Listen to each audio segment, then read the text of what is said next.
et nous y voilà dans cet épisode 2 de cette mini-série dédiée au roulage au Val-de-Loire. Aujourd'hui, on a quand même un peu plus de choses à raconter, mais avant de parler de ce deuxième événement, on va parler de ce que j'ai fait sur la voiture avant l'événement. Dans la vidéo précédente, j'ai mentionné le fait qu'en mettant mon nouveau set de pneus, j'avais 2 écrous qui tournaient dans le vide. Forcément, en rentrant, j'ai fait mon petit démontage et j'ai constaté que mes convertisseurs 4 trous vers 5 trous présentaient un défaut non négligeable. Donc ça, c'est un convertisseur 4 trous vers 5 trous, pour pouvoir monter des jantes en 5 trous. Vous voyez qu'il y a 5 goujons. Ce goujon-là, lui, se fixe sur un des goujons du moyeu 4 trous. Vous doutez qu'il y a un problème s'ils sont plus sur la voiture. Et le problème, et vous allez vite comprendre pourquoi mon écrou tournait dans le vide, c'est que c'est pas censé faire ça. Oui, je viens de retirer le goujon de cet écrou à la con. Donc, très rassurant hein, d'avoir cette merde. Donc, voilà le pourquoi du comment je suis passé en 5 trous et ne plus utiliser ces merdes-là. Chose à savoir, c'est que ce problème-là, ce truc bouf, blaf, bof, je l'ai eu des 2 côtés de la voiture. Donc voilà, si avec ça, vous comprenez pas pourquoi je suis passé en 5 trous, voilà. Étant donné qu'ils étaient neufs, voilà, j'ai la flemme de racheter des convertisseurs pour qu'ils fassent ça, justement. J'avais ça en rab, et à l'époque, j'en avais pas forcément la nécessité, mais vu que mes convertisseurs font de la merde, ça tombe bien, l'occasion se présente, et on va du coup changer ça. Ce qui va nous permettre de faire quelque chose en plus. Forcément, j'ai éclaté un pneu sur mon premier événement, à cause de l'usure surtout, et étant bien sûr mécontent de l'usure, même si je le savais déjà parce que j'avais beaucoup de carrossage à l'arrière, je me suis dit, pourquoi pas y remédier. Et ça tombe bien. Pourquoi, de base, j'ai cette usure à la con? Tout simplement parce que avant j'avais du carrossage sur mon train arrière. Mais pour pouvoir remettre le carrossage à zéro, si tes roues sont comme ça et que tu les mets comme ça, forcément sur le haut ça ressort. Et j'étais déjà bien correctement dans mes ailes, je pouvais pas revenir à zéro. Et là, si vous êtes malin et que vous avez tout additionné, vous avez compris que si je passe en 5 trous, j'aurai plus besoin de mes convertisseurs 4 vers 5 trous, qui font quand même, à noter, 3 cm d'épaisseur, 30 mm. Donc sur mon train arrière, j'aurai mes roues qui vont rentrer de 3 cm, ce qui va me donner la marge nécessaire pour passer de je sais pas combien de milliards de carrossage à 0 et toujours être dans mes ailes. Je ne vais pas avoir le fit parfait, mais on va quand même faire un petit comparatif en fin de vidéo pour savoir si l'usure de mes pneus est un peu meilleure. Donc, me voilà enfin en 5 trous, plus de convertisseur à la con, avec plus ou moins 0 de carrossage avec la fameuse technique du niveau à bulle. On peut donc maintenant aller rouler. La différence avec le premier événement, c'est que cette fois-ci, c'est sur le sec et qu'en plus, je vais être accompagné du Grand RAF avec sa S15, et qu'en plus, je prends un camion plateau du coup pour faire l'aller et le retour avec ma voiture. Sans plus attendre, je vous laisse avec ces premiers tours de roue et je vous retrouve juste après.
Bon, je vais pas faire le monteur, hein, je vais pas...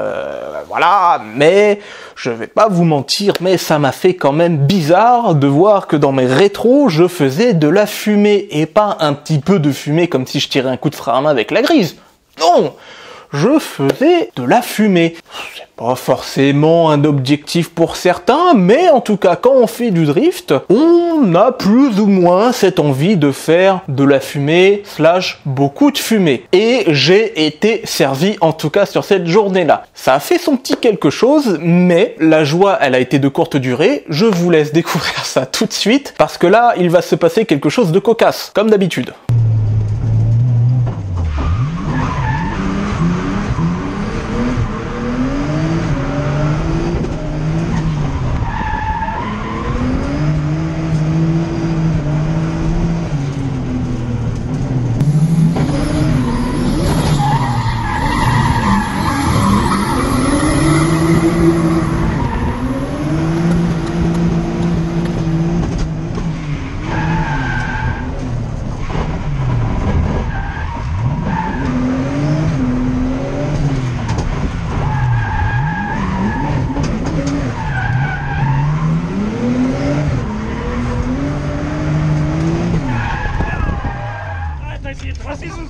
C'est quoi ce délire? Oh, génial.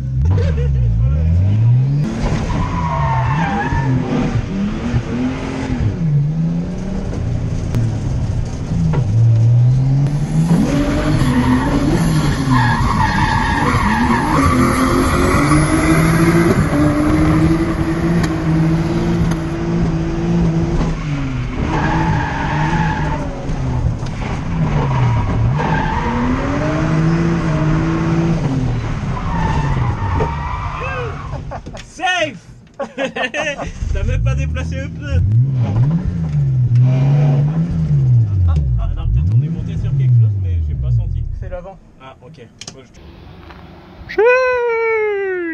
Serais-je donc le premier à avoir battu Wisefab? Très probablement, mais ce qu'il faut savoir, c'est que ce petit couac technique va me coûter le reste de la matinée. Le pourquoi du comment, c'est que il fallait dégager la voiture de la piste, et pour ça il fallait remettre mes roues au bon endroit. Ce qui n'a pas été tout à fait une mince affaire, mais... je vous ai dit qu'on était accompagné du RAF, et le RAF, avec cette technique de marabout, a réussi à déloger ma rotule du triangle, et donc me permettre de rentrer tranquillement au stand. J'ai beaucoup de chance, je n'ai pas plié de biellette, de rotule, de triangle, tout est en bon état, comme si rien ne s'était passé. Alors, pour la petite info, je savais que c'était un problème qui pouvait arriver, mais... je suis un peu con. Quand ma voiture était sur chandelle à une époque, j'ai quand même regardé si ma rotule avait une chance de monter sur ce triangle. Vous vous doutez bien que si je n'ai pas fait le nécessaire depuis, c'est qu'en effet je pensais qu'il n'y avait aucune chance que cela puisse se produire. J'avais déjà vu des vidéos de ricains qui, en braquant à fond, avaient la rotule qui passait au-dessus du triangle et qui frottait un petit peu, donc qui foutait de la merde dans la direction, mais eux, la rotule, elle revenait. J'ai eu quand même du coup la mauvaise surprise de voir que quand on roule, ce n'est pas les mêmes forces qui s'appliquent et qu'en effet il est peut-être possible que ma rotule passe au-dessus du triangle et qu'elle reste bloquée parce que je ne sais pas ce que j'ai de plus ou de moins par rapport aux autres, mais il s'est passé ça, il va falloir que je règle ça pour le prochain événement. Donc voilà, on va directement passer au roulage de l'après-midi, le deuxième sens, aka la montée. Je vais le répéter encore une fois dans la vidéo, mais c'est mon sens favori et en plus cette fois-ci on est sur le sec, donc encore une fois sans plus attendre, je vous retrouve juste après.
Bizarrement, ça cause une autre langue hein, quand c'est le bon sens. Hein. En effet, c'était très bien. Mais j'ai encore un petit peu de roulage à vous proposer. Vous pensiez que c'était la fin de vidéo, et non.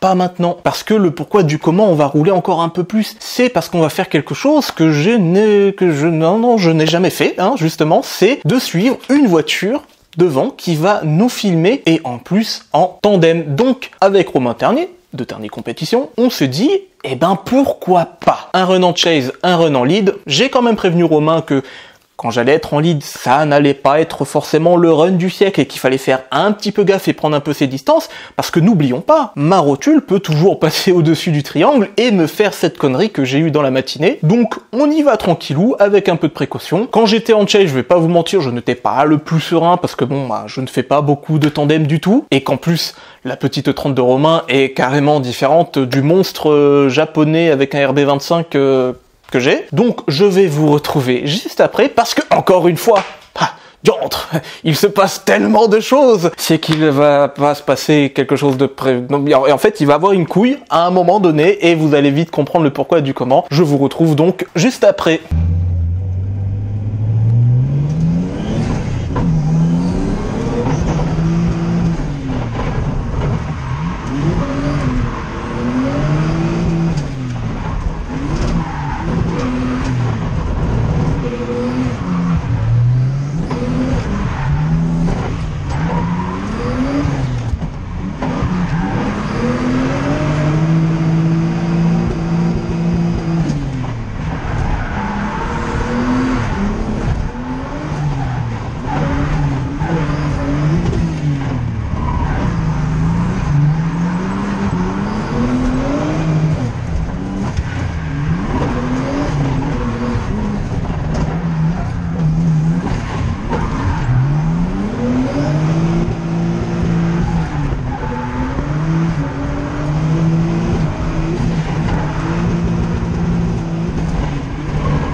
Ça va bien.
C'est lourd.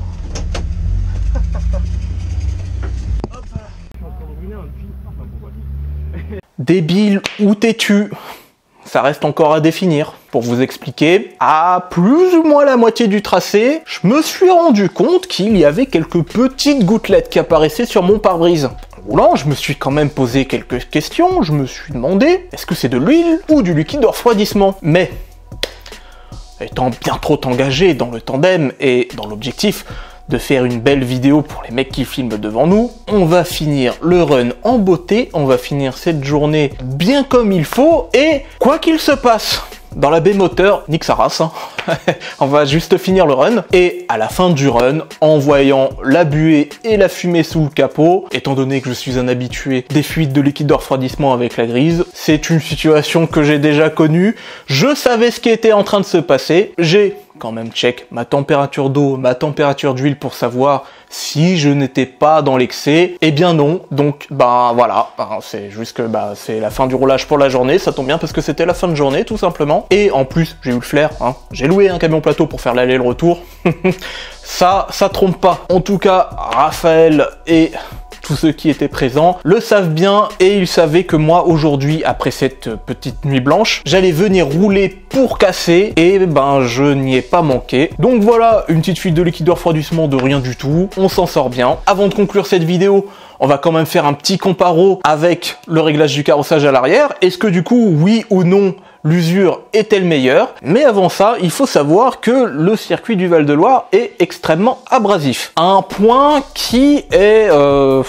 c'est chaud, parce qu'en fait, j'avais pris de l'avance en termes de quantité de pneus que je passe sur les events, parce qu'avec un train de pneus, j'avais fait techniquement 3 jours de drift. 2 en Andorre à CFP et 1 au Val-de-Loire précédemment. Mais, avec juste ce deuxième événement, me voilà revenu à la normale. J'ai claqué 2 trains de Valino Griva tout neufs en une journée, même pas, avec le peu de roulage que j'ai fait encore à cause de la chauffe. Et donc au niveau de l'usure des pneus, vous allez voir qu'en effet, on comprend que le circuit est abrasif. Ça, c'est un pneu qui a fait 3 journées drift.